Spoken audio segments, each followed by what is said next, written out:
Hello friends, நம்ம எதை பற்றி பார்க்க போறோம்னா எம்பிபிஎஸ் அட்மிஷன் அப்ராட் பற்றி தான் பார்க்க போறோம். நம்ம ஏன் எம்பிபிஎஸ் அட்மிஷன் அப்ராட் பார்க்கணும்னா, அப்ராடுன்ற இந்தியாவில் நம்ம வந்து ஒரு எம்பிபிஎஸ் படிக்கிறது எல்லா நார்ம்ஸ் அண்ட் ரெகுலேஷன்ஸ் இருக்கு. ஏன்னா அதோட ரெகுலேஷன்ஸ் தான் காலேஜ் ரன் பண்றாங்க. ஸோ அதில் எந்த ப்ராப்ளம்ஸும் இருக்காது. உங்களுக்கு மோரோவர் எல்லா டீட்டெயில்ஸும் தெரியும். அப்படி டீட்டெயில்ஸே தெரியலாலும் உங்களுக்கு வந்து நாலேஜ் வந்து டேரெக்டாக காலேஜில் கெயின் பண்ணிக்கலாம். பட் அப்ராட் பொறுத்த வரைக்கும் நிறைய கண்ட்ரீஸில் வந்து நிறைய இஷ்யூஸ் இருக்கு. ஸோ நீங்கள் அப்ராட் போனீங்கன்னா ஒரு ஸ்டாண்டர்டான கண்ட்ரி, ஒரு ஜார்ஜியா போங்க, ஒரு ரஷ்யா போகலாம், வியட்நாம் போகலாம், இல்லை உஸ்பெகிஸ்தான் போங்க. ஸோ இந்த மாதிரி கண்ட்ரீஸ்லாம் சூஸ் பண்ணுங்க. சில கண்ட்ரீஸில் பார்த்தீங்கன்னா உங்களுக்கு வந்து ப்ராப்பராக வந்து ஒரு ஹாஸ்பிட்டல் டைப் கிடையாது. நெக்ஸ்ட் வந்து ப்ராப்பர் ரூல்ஸ் அண்ட் ரெகுலேஷன்ஸ் கிடையாது. ஒரு ஸ்ட்ரிக்டான மெயின்டெனன்ஸ் கிடையாது.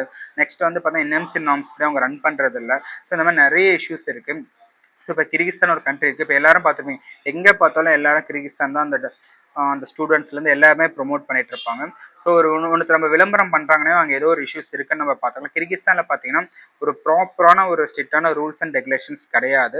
ஸ்டூடெண்ட்ஸ் ஒரு கண்ட்ரோல்னஸ் கிடையாது. அங்கே வந்து பார்த்தீங்கன்னா நிறைய பேர் பார்த்தா அட்மிஷன் கவுன்சிலராக தான் மாறாங்களே கண்டு யாருமே வந்து ஒரு டாக்டர்ஸாக ப்ரொமோட் ஆகிறதில்ல, எஃப்எம்ஜி கிளியர் பண்ணுறதில்ல. ஸோ இந்த மாதிரி நிறைய இஷ்யூஸ் போயிட்டுருக்கு.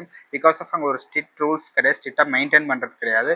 ஸோ ஸ்டூடெண்ட்ஸ் கம்பல்சரி அட்மிஷன் போட்டு தான் ஆகணுன்ற மாதிரி அங்கே ஒரு ப்ராப்ளம்ஸ் இருக்குது. ஸோ அதனால் வந்து நீங்கள் அப்ராட் கண்ட்ரிஸ் எடுக்கிறீங்க அப்படின்னா ஸ்டூடெண்ட் பீஸ்ஃபுல்லாக படித்து வர மாதிரி ஒரு கண்ட்ரியை சூஸ் பண்ணுங்கள்.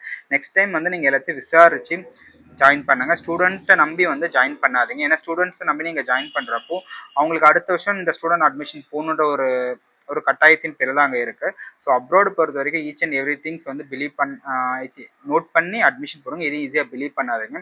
ஒரு எஜுகேஷன் கவுன்சிலர் ஒருத்தர் இருக்காங்க, அவர் வந்து இது பண்ணுறாங்கன்னா அவங்க எல்லாமே நீங்கள் அட்மிஷன்ஸ் போடலாம். பட் ஒரு ஸ்டூடெண்ட்ஸ் அங்கே அட்மிஷன் போகிறப்ப அங்கே நிறைய வந்து ப்ராப்ளம்ஸை நீங்கள் ஃபேஸ் பண்ணுற மாதிரி இருக்கும். ஸோ பார்த்து அட்மிஷன்ஸ் எடுங்க. எடுத்து டீட்டெயிலாக கேளுங்க. அப்படின்னா நீங்கள் டேரெக்டாக காலேஜை கான்டாக்ட் பண்ணி டேரெக்டாக அட்மிஷன்ஸ் போகிற மாதிரி பிளான் பண்ணுங்கள். தேங்க்யூ ஃபார் வாட்சிங் எவ்ரிவன்.